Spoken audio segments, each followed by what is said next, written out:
It won't go away. The images are as intense now as they were on the day.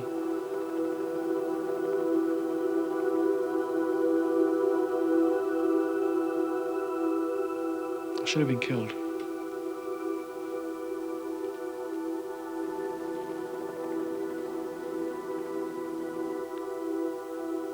There's no way I should be walking, let alone being able to breathe and all the other things.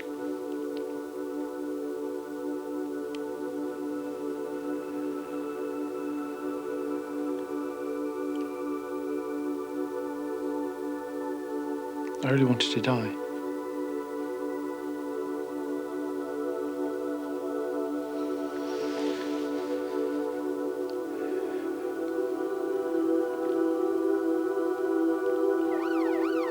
I'd never actually thought what I would be like if I did get injured, and so I didn't really think how I should be dealing with it.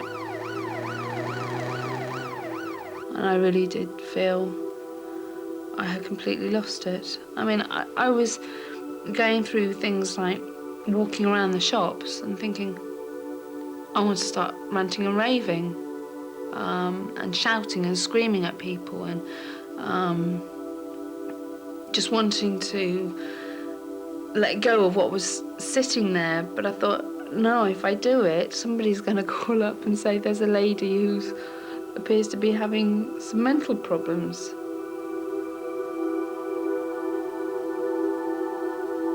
During the day, I just remember sitting there and thinking my whole head was going to blow up.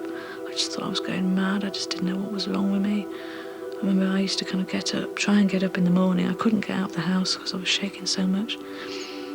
And I kind of been up for a while, and I just used to go back to bed because my head was just... I just felt as it was going to blow up. I just did not know what was wrong with me. I kind of used to go back to bed and pull the covers over me, just hoping it would all go away.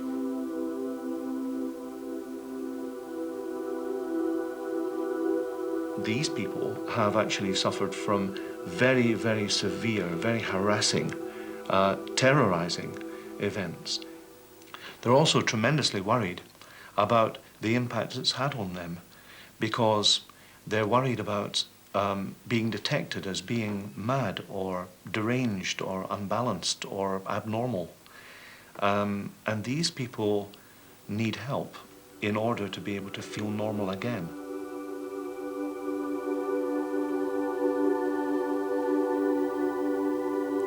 There are literally thousands of people suffering from post-traumatic stress in Britain. Many cases result from disasters like Lockerbie or Hillsborough or the Gulf or Falklands War, but many more are undiagnosed and result from everyday events which have gone dramatically wrong, affecting people who were previously in total control of their lives. Part of my life, I used to go around and visit my parents on a Sunday afternoon, generally after lunch. I lived on one side of Tetbury and they lived on the other side. This particular Sunday, I set off to walk across to town. About 2 o'clock, 10 minutes later, I got to their house. And as normal, I usually just went straight through the front door. Now, this particular day, I went to the front door, tried the handle, and it was locked. And immediately I thought, this is strange. They normally left it off the catch because they were expecting me. And so immediately I sensed there was something wrong. So I walked back from the front door and went to the kitchen window and looked through the kitchen window to see if I could see them. And I looked through the window and there was no sign of any lunch dishes. I thought, I've got to get in the house. I went into the garage and then went to the door that connects the garage to the main part of the house. That too was open, and I went through there, came to the dining room, and the Sunday papers were sitting on the table, unopened. And I thought, this is very, very odd.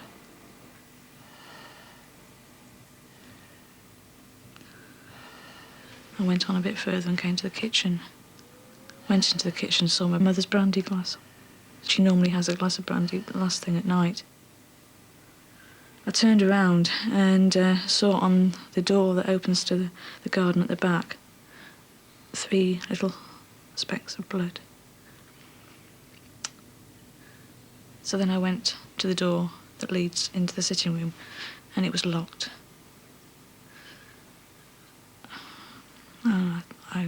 I don't like this. I just don't like this at all. What am I going to do? And I couldn't reach the phone because that was in the living room as well. So I went back into the kitchen, and there's a little hatch that connects the kitchen to the living room. And so I got up onto the ledge, opened the hatch, and was knocked out. Well, not knocked out, but loads of smoke hit me in the face. So then I thought, I've got to get through. Maybe they're lying on the floor and they're just kind of unconscious. So I went to crawl through the hatch. And I got halfway through the hatch and I saw an axe and a knife lying on the floor, just sitting parallel, neatly.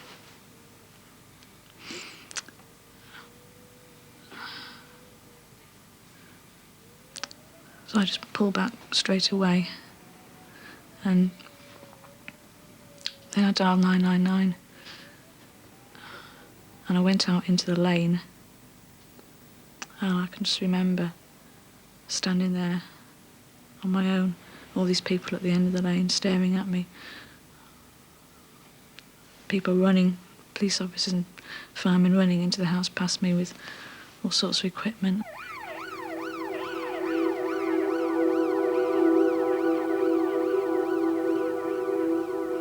I just felt so alone. I just remember standing there, holding my head in my hands, total disbelief.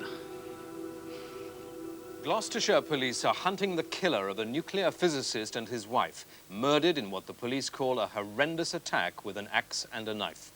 The bodies of John and Ruth Gore were found at their home in Tetbury yesterday. The police want to question their son Christopher, a student at Bath, who is believed to have visited the couple on Friday. Police were called in after firemen discovered the couple's bodies while attending a small fire at their 19th century cottage in Tetbury in Gloucestershire. An area of about 100 yards radius was sealed off as the murder inquiry began. Detectives leading the hunt for the killer said Dr. Gore and his wife died from severe head injuries caused by a large axe and kitchen knife. In 27 years police experience, perhaps with the exception of bomb injuries, but the injuries are the worst that I've ever seen. Horrific, horrible.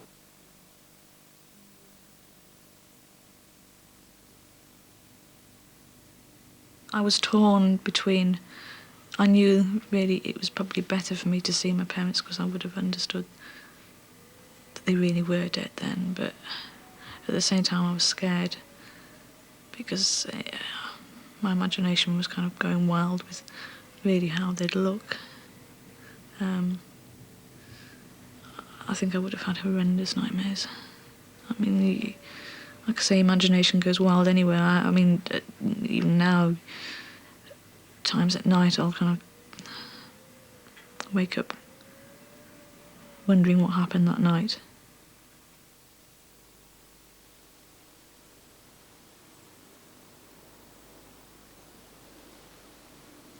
People develop this massive stress reaction when they are assaulted by an experience, when they're impacted by an experience of very high magnitude, where they feel that they could have or almost lost their lives, or that someone else whom they knew almost lost their lives, or when they were in the company of other people who actually did lose their lives.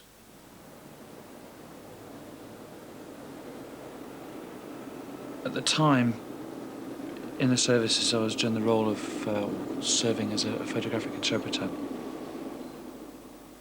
My job was to go out to liaise with all the military units, and I'd made an agenda to visit several UDR locations, and also made a specific point of going down to Belfast itself to help with the handover takeover of the Green Jackets and the Coldstream Guards.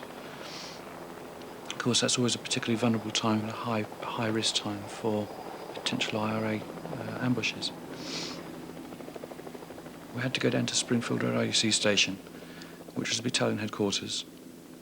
At that time, there had been, we could hear in the background, over the roofs, a little bit of shooting, but it wasn't sort of lots of it. There were just one or two shots that had taken place, but we didn't know what it was, and it was too far away for us to be concerned with. I was a bit pushed for time after a while, and I wanted to move on. And around about 11:20, a double mobile came in, two Land Rovers. I went down the stairs, got into the vehicle, and they said, "No, you don't want to get into that one, Greg. Get into the one in front." So, fair enough. So I went into the front vehicle. There were two Land Rovers. And the way the IUC Springfield police station is, there's no cross traffic. It's a one-way system, basically. You go in one way and you go out the other. So the vehicle was going out from Springfield Road out onto Cavendish Street. And I can remember turning out onto the street and just looking out the back of the Land Rover and looking at the Land Rover behind me. And then we turned right again.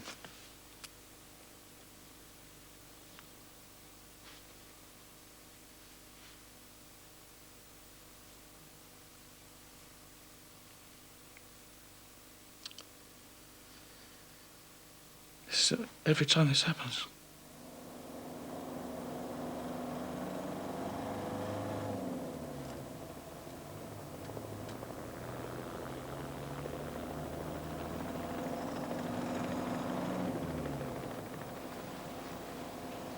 As I said, we went down the street and we turned right into Crocus Street. And as we went down there, about 50 yards into the street, I can remember just the hammering. All of a sudden there was this hammering noise. And the next thing I can remember was a blow to my head, and I fell into the well of the Land Rover. And the next thing I can remember after that was the rifleman. The rifleman fell on top of me. All of a sudden there was a lot of noise. All the time there was just this hammering going. And we drove on up the street as far as we could. The engine was revving like hell. There was a lot of commotion going on. And we just kept on moving until we were out of the line of fire. Our Land Rover was hit by 70 rounds of armour-piercing M60 machine gun bullets. Rifleman Holland had been shot in the chest and shot in the head. 2 other soldiers in the other Land Rover were shot dead.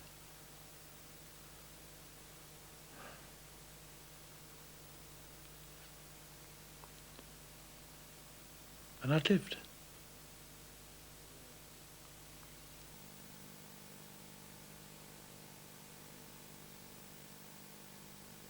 I realised at some point that I'd had lumps in my head and that I had a fair amount of shrapnel on my skull. But it wasn't too critical.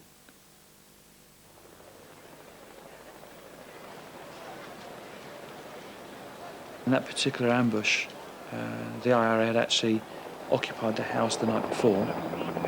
They'd seized the occupants of the house. They'd put a machine gun, an M60, on a table from the bedroom window, and they waited for the appropriate time, and they picked on us.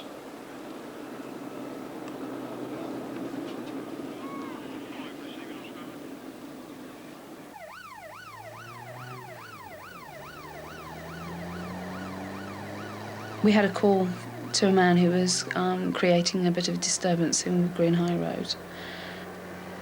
And I went to get hold of the man, and he was almost doing a boxing stance with me. He was lashing out, but holding his hand out, and then going at me with his fist clench. And we were just going round each other, and thinking about it now, I know the way I was getting injured was because I was trying to defend my face but hold on to him at the same time. He then pushed me back quite hard, and I fell to the ground. Tried to get up.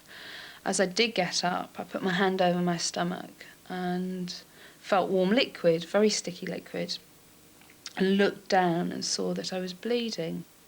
The incident happened at about 4 o'clock this afternoon as hundreds of shoppers gathered around this precinct in Wood Green, North London. Police were called to the Paradise clothing shop after reports of a disturbance involving a man carrying a knife outside.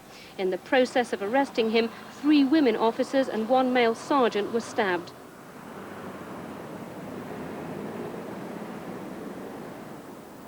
I was aware that I'd been stabbed in the stomach and my chest, and somebody said, I think she's got one in her back at the scene. But it wasn't until they were taking my clothes off in the casualty, and there was, oh yeah, there's another one here, oh, and we've got another one here, and I started thinking, and I kept saying to myself, well, yes, I've been stabbed 5 times, but I was feeling okay at that point until they wanted to take an x-ray of my stomach one, and they had to try and flatten me out. And at that time, I was sitting forward, and luckily, the way my body was, it had shut down and closed down that wound, which was probably the best thing at that time. By getting me to lie flat, it was then going to open up the wound. And that happened. It was like a champagne cork going off. Blood just went flying out of my stomach wound, and that alarmed me, and seeing the doctor's reaction alarmed me as well, which was, I have to say, it was panic on his face. I started getting nightmares. A lot of them were revisiting the scene, but other nightmares were a knife just getting bigger and bigger and bigger. And sounds. I was getting quite a lot of sounds in my dreams of knives going in and out.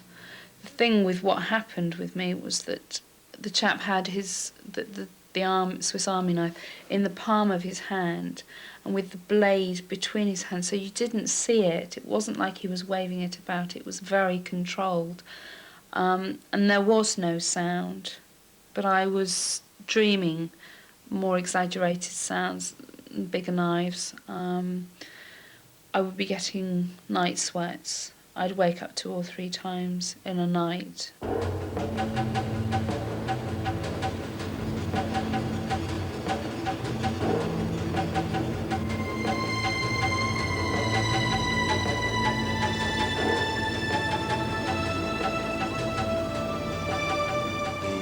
Memories of the trauma that come back to the individual by day in the form of flashbacks, or sometimes by night in the form of nightmares. These are not just nightmares or memories as we reminders of the event as we might choose to believe that they might be.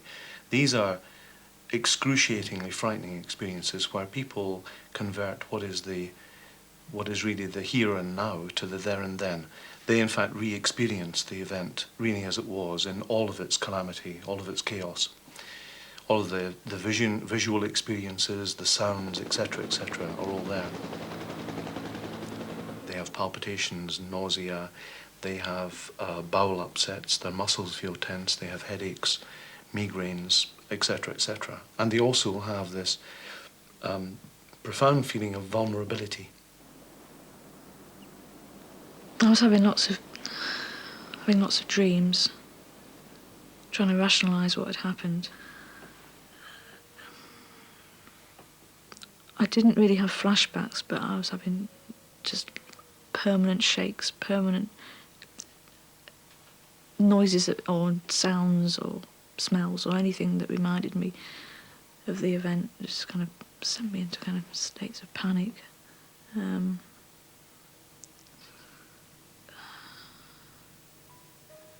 Catherine's brother Christopher was charged with the murder of their parents.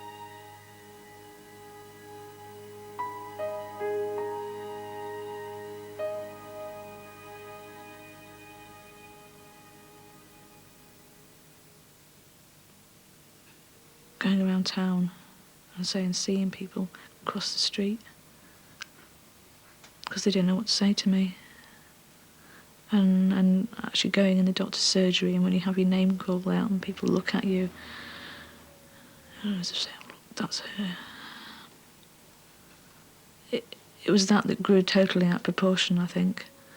So to the stage where I just retreated from life and stopped going out because I'd got it into my head that everybody was pointing and staring at me. I just really was convinced at this stage that whenever I went out, people would just look at me and say, oh God, there's that girl, the one that's like her brother probably. Wonder what's wrong with her. And I was beginning to have the shakes permanently. I was sweating at night. I was so jumpy. Whenever I was in the flat and the phone rang, I leapt off the chair. And it was just a real struggle, just doing normal daily things. Although the police had actually, well, they said cleaned the house, there were still quite a few obvious signs of what had happened. There was a lot of blood behind the radiator on the wall. Carpets had been ripped up, mattresses had been removed. There was quite an indentation on the headboard.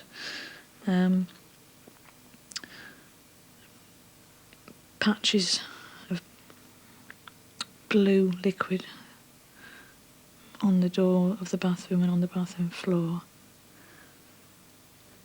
And this, well, obviously unsettled me quite a lot. My imagination started kind of playing games with me then, building up a picture of what had happened.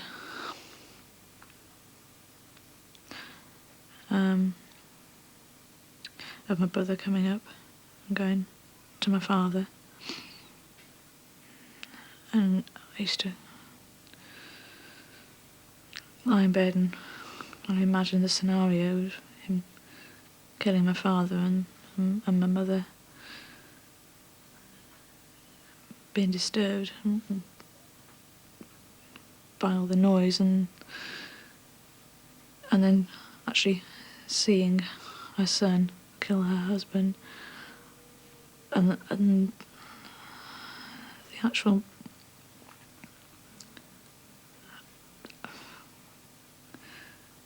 sheer panic, terror and emotions that she must have been going through in those split seconds. They haunted me for ages. I used to lie in bed kind of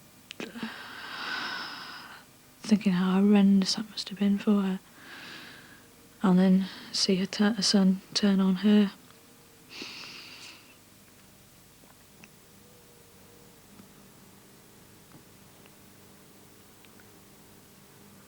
Just kind of gave me nightmares for a long time, and occasionally now I still kind of wake up with an image of my brother standing over me with an axe.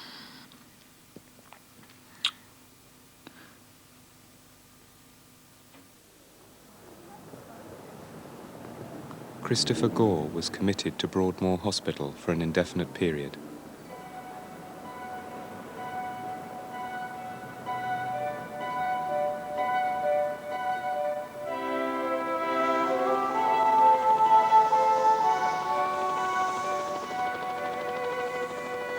Seven days after the ambush, Greg was back on duty in Belfast. I mean, the crazy thing was, when I was in Northern Ireland very shortly after I was shot and I went back afterwards, we would go into the bars on barracks, and I'd sort of polarised myself to people who'd been traumatised too.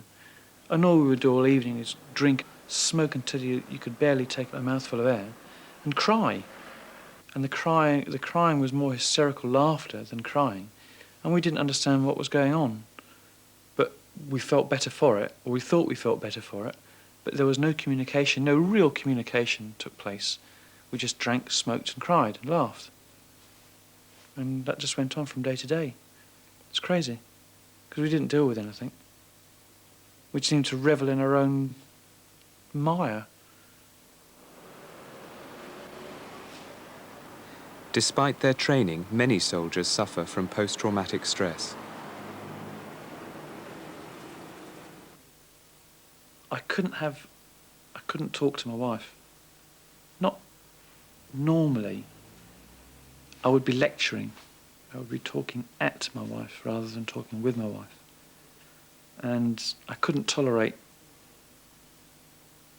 things that to me were irrational or not logical. So we had a lot of arguments, and what started off as normal arguments, if there is such a thing as a normal argument, became very heated, and I would be on a short fuse, and I would explode and become physically violent. Not to my wife, but I would put my fist through the door. I would hit inanimate objects to vent my frustration of not being able to win the argument, if that's the right thing, or not being able to express myself in a way that she could understand.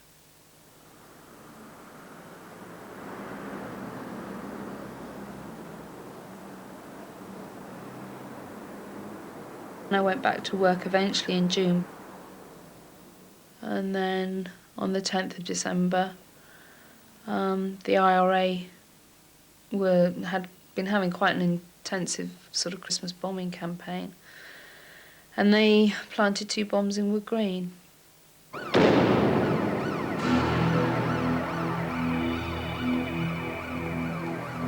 when that went off, I was standing exactly where I'd been stabbed. And I remember putting my head down after hearing the explosion and waiting for debris to come down. And when nothing happened, I thought, oh, I was okay. And it was then that I looked up and I saw where I was.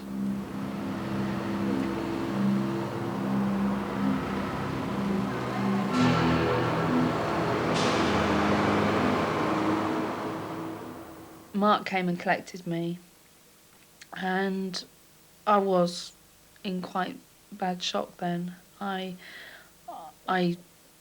just couldn't talk about anything. Mark was saying, well, what happened? And I didn't want to talk about it.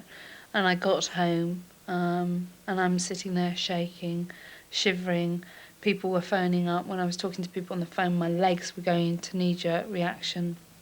I'd been seen by a doctor at work, and that was basically it. But that really was when everything started to really come on top then. And that weekend it was very difficult for Mark and myself. We had decided that we were going to go our separate ways. So from that week, everything just went downhill completely. And I felt very much on my own. And he has said that, yeah, he feels, you know, I've got to get out of here. He was seeing me going through another breakdown, and I suppose I did. And at that stage, I really thought I was going mental. I thought I'd end up in the hospital with the man who had stabbed me. If you love somebody enough and you're close enough to them, you don't want them to feel the way that you do because you actually feel so bad inside. You don't want to contaminate them in that way. And the second thing is that no one ultimately trusts anyone else, ultimately. And I think that if you were to reveal some of the thoughts that you had when you have post-traumatic stress to another person, a spouse, a partner, some intimate, it is possible that you would feel that you would reveal something about yourself that might make them run away into the heather if you like, away from you, abandon you. You go to work every day. And makes it seem somewhat banal sometimes, really, when you go to work in a normal course of your day, and the people that you work with have no idea what you go through.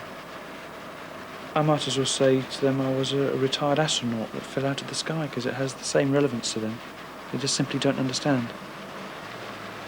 And that makes it even more difficult to relate it to them. 18 months after the ambush, Greg left the army. He and his wife divorced, and he remained untreated for 12 years. Greg, Jenny and Catherine went on an intensive 2-week residential course to treat post-traumatic stress under Dr. Gordon Turnbull and his team. Well, Ticehurst is unique in the sense that it is using a group treatment program for PTSD. The first thing that we do with the group work is to try to get them to talk about what happened to them in the group setting.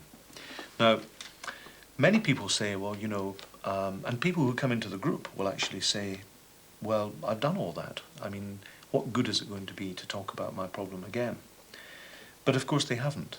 The people who have come into the group realise that once they've done it, if you like, that they haven't told the story fully at all. That the traumatic memories that they've actually had, they have been denying to an extent, and they have never felt safe enough to let it out. You have to relive the whole experience all over again, and you'd probably never done it before. You'd probably never... I'd kind of gone through it with the police, but that was really in a state of shock in the very first couple of days, and it was very formal. There were no emotions discussed. It was just bang, bang, bang. What did you see? What did you do next? But this was probably the very, very first time that you talked about the events and how you'd felt. They know that they're going to address something that they don't want to. If you like, they're going back to the lion's den. It's something that they try to avoid, and have quite often, in most situations, have developed immensely capable coping mechanisms and avoidance mechanisms, which you have to battle with. And when they come in, all these mechanisms seem to come into play. And they can be very, very difficult and very, very difficult to manage. Well, Ian had this uncanny ability to see straight through you, straight to the heart of the problem.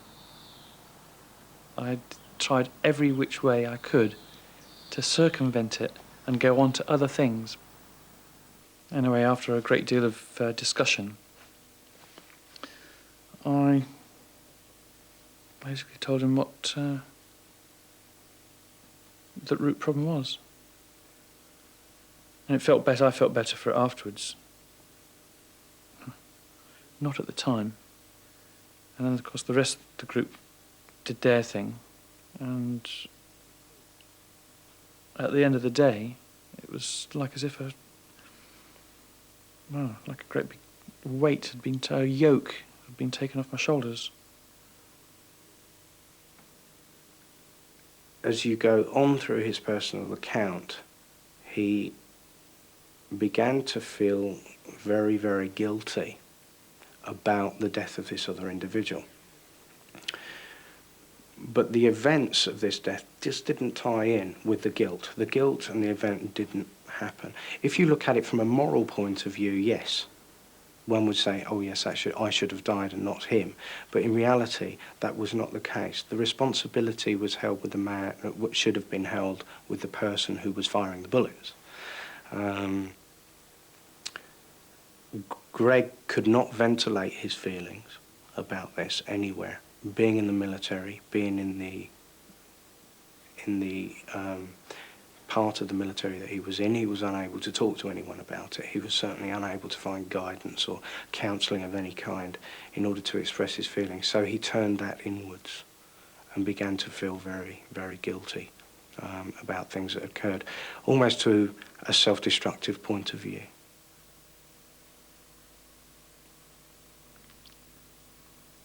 when I had moments to spare by myself. And bearing in mind that I was issued my 9mm Browning pistol and a Walther PPK, there were ample opportunities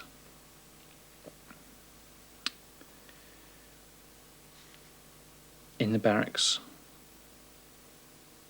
out in the countryside, where I just used to go through this sort of macabre role of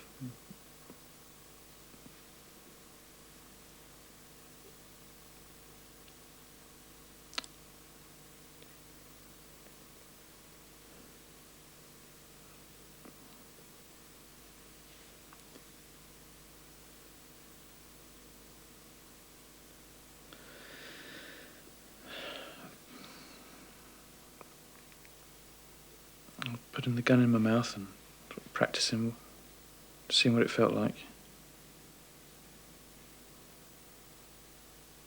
Really wanting to sort of end it all there and then. And this went on for some time, on a daily basis.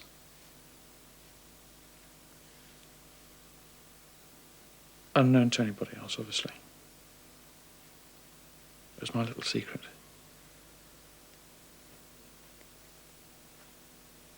I didn't, very clearly.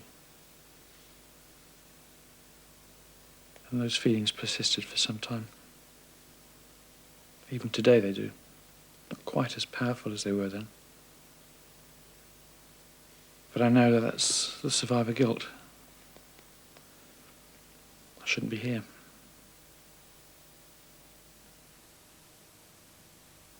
A traumatic memory, when there's an awful lot of information flooding in all at once, will be held at a more superficial level in the mind than ordinary memories. The ordinary memories go back down into the memory stores, deeper down into the mind, into the unconscious, if you like.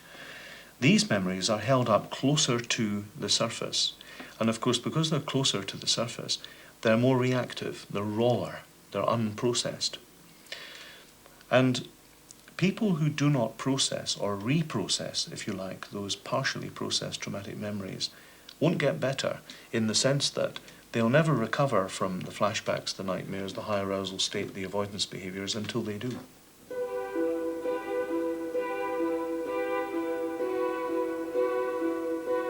"12 years on, Greg has decided to return to Belfast.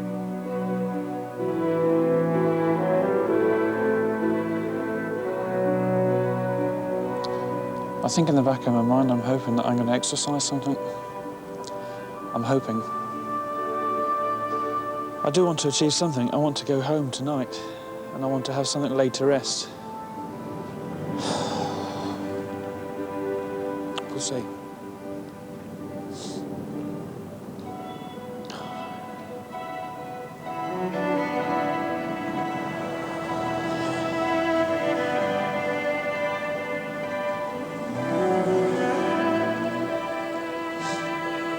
Jeez, I see these fences and all. Flipping heck.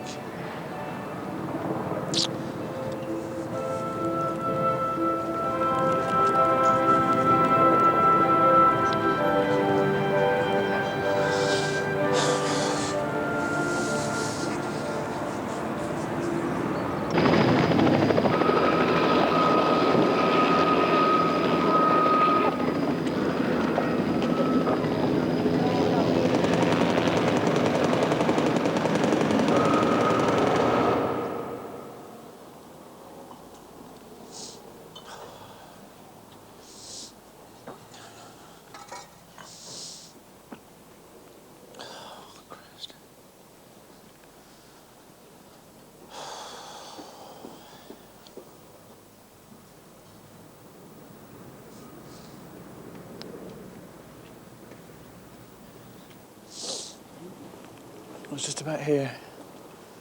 Maybe a tad further on. Oh, Christ.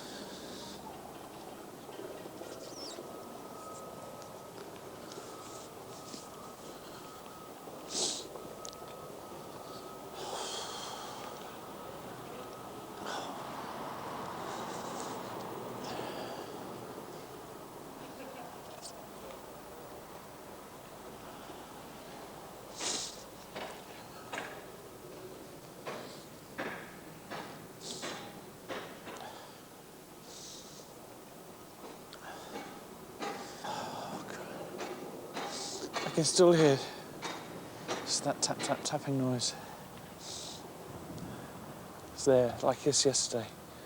It's just like yesterday.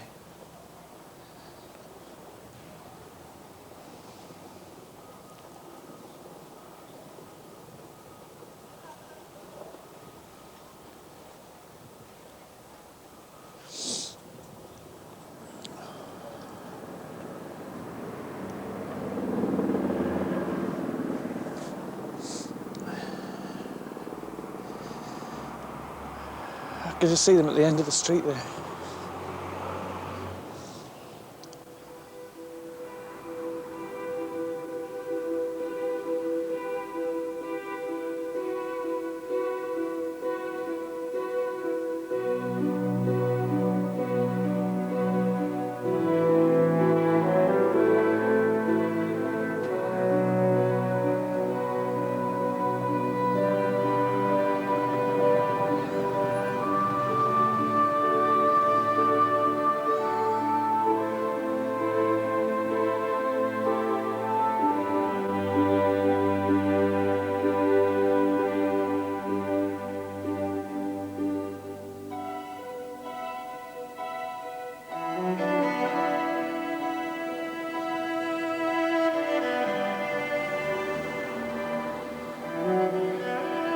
A bit more comfortable.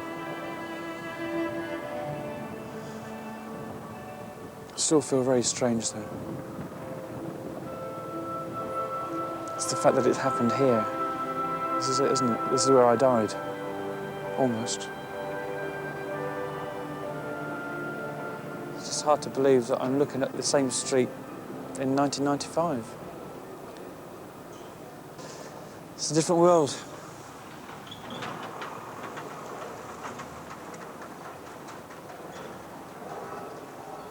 Yeah. Over? Almost. Some loose ends to tie up. But this part of it, I think, is done.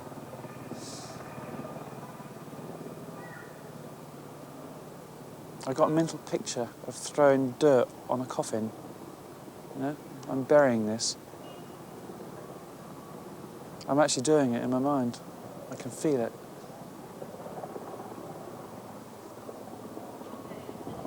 I won't ever forget it. My memory won't allow me to forget it. But I can look at it in a different light now. I feel as if I will be able to. And hopefully I won't look at rooftops much longer either.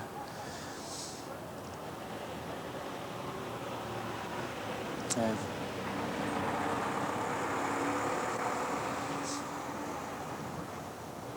I'll be all right.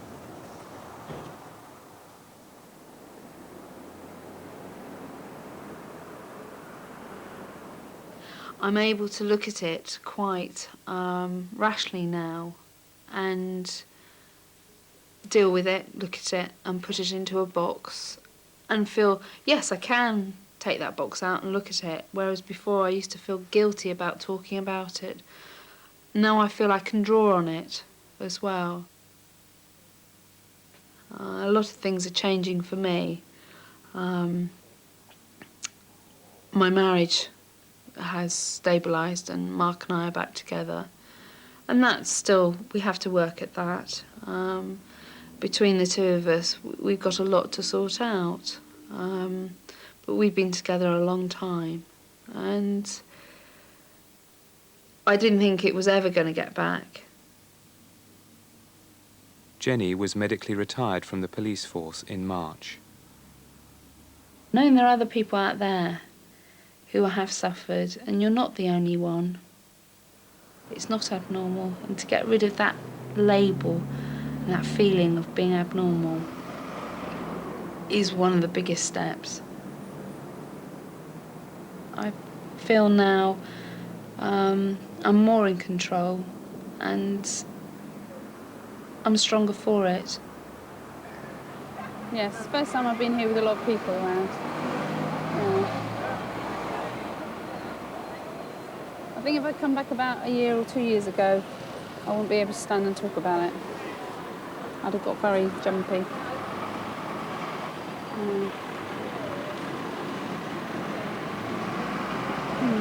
Quite funny, really.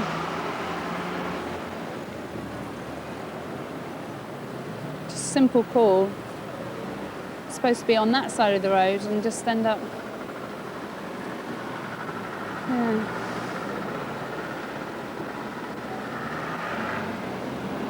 Just never know what's going to turn up. I'm just glad I'm here to tell the story. Yeah.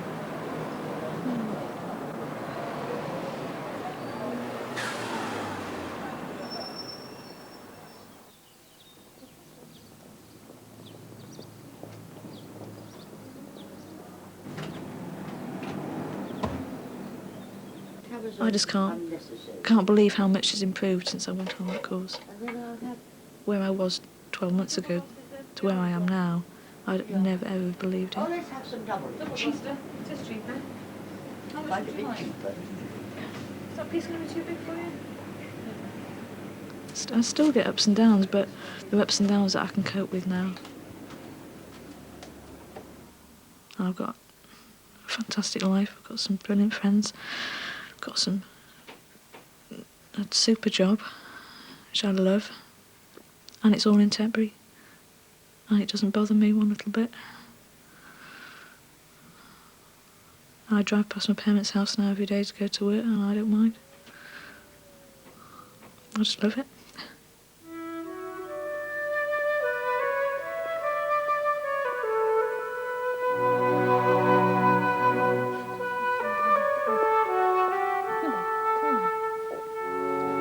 I get very scared because I guess I'm very fearful of rejection, like most people would be. When you're with a partner, it would be, to my mind, very easy for my partner to turn around and say, "Oh shit, this guy's a total deranged idiot, and I don't want anything more to do with him." Oh, it is very difficult for Angela. She wants to care. But it's still very difficult for me to allow her to care.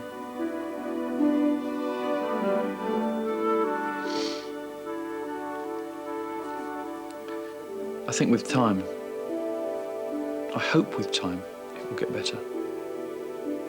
I'm assured that it will do.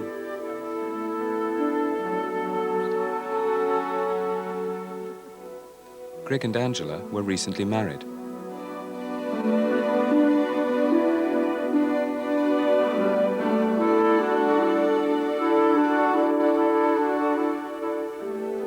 Next week's Inside Story, which looks at the risks of climbing and the work of mountain rescue teams, will be at the later time of 10:15.